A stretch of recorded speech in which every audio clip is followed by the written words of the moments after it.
This is Jim in Texas again. I'm back in Carrollton. This is Sport Rider Rentals where I rented the bike.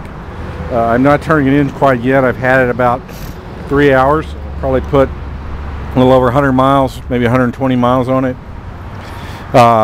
Drove up north of Denton, drove around the country.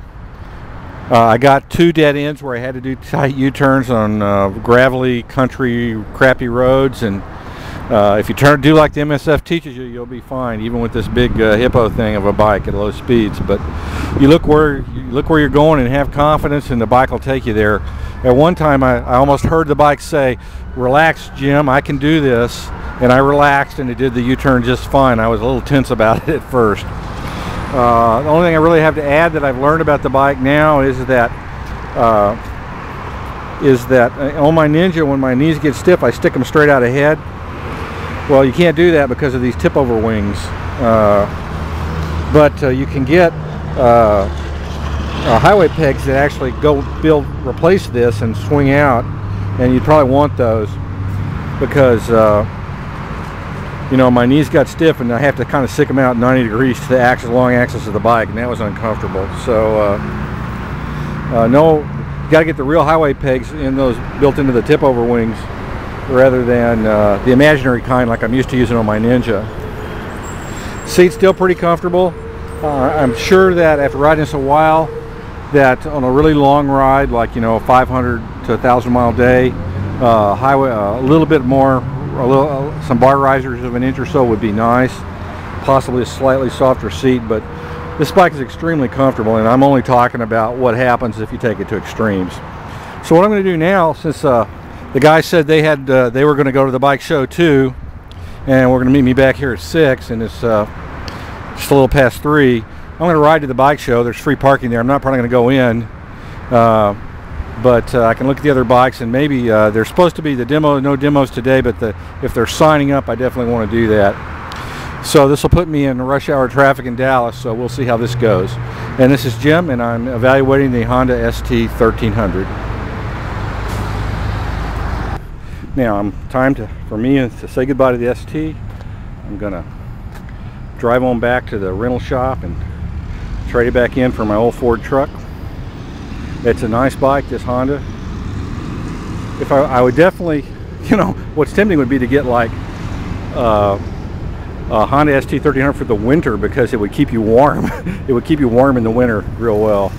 And then maybe a FJR or a BMW R1200 RT for the summer.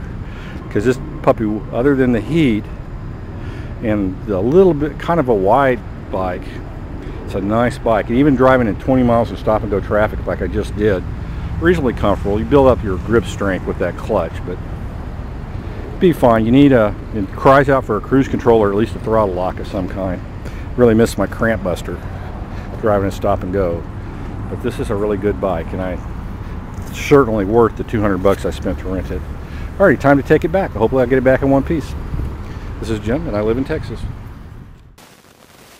This is Jim again, and I just wanted to add a few comments to the end of this. I didn't mention one of the best things about this bike. It's very short person friendly. I have a 29-inch inseam. I fit fine on this bike. I can flat foot this bike, which amazed me. I did not realize the ST-1300 has a very large range of seat height adjustment. At the low setting, it's 30.5 inches, and you can actually get it lower than that, I'm told, later if you tweak with it a little bit. But at its low setting, I could flat foot this bike. It's basically maybe just a ½ an inch higher than my Ninja 250. So very short person friendly. Of the large bikes, by far the most short person friendly I've encountered. A world of difference from, say, those Triumphs with the I don't know, 800 millimeter seat heights. This is much lower. Very comfortable. I hated the instrument panel. If you look on this picture here, you can see the analog gauges are fine. To the right of the larger analog gauge is a whole bunch of digital readouts, which I couldn't see because they're kind of they're pink orange on a pink background, and I couldn't hardly make them out, not while I was wearing my sunglasses. So I really hated that part of it. It had a lot of interesting information in there, but I could never figure out what it was.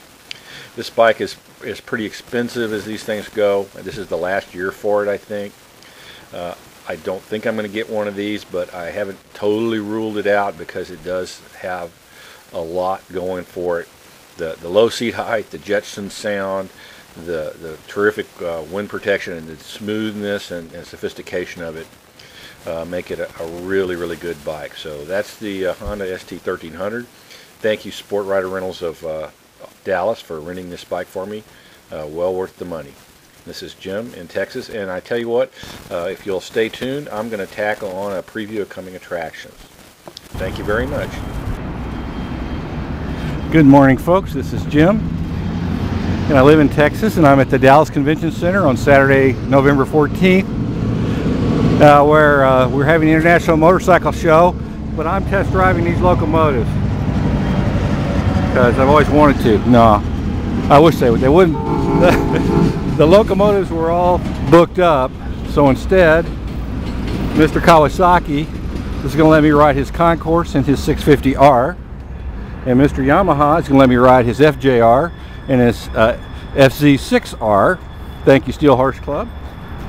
And unfortunately, Mr. Honda is kind of a lame-ass weak person. His bikes aren't here.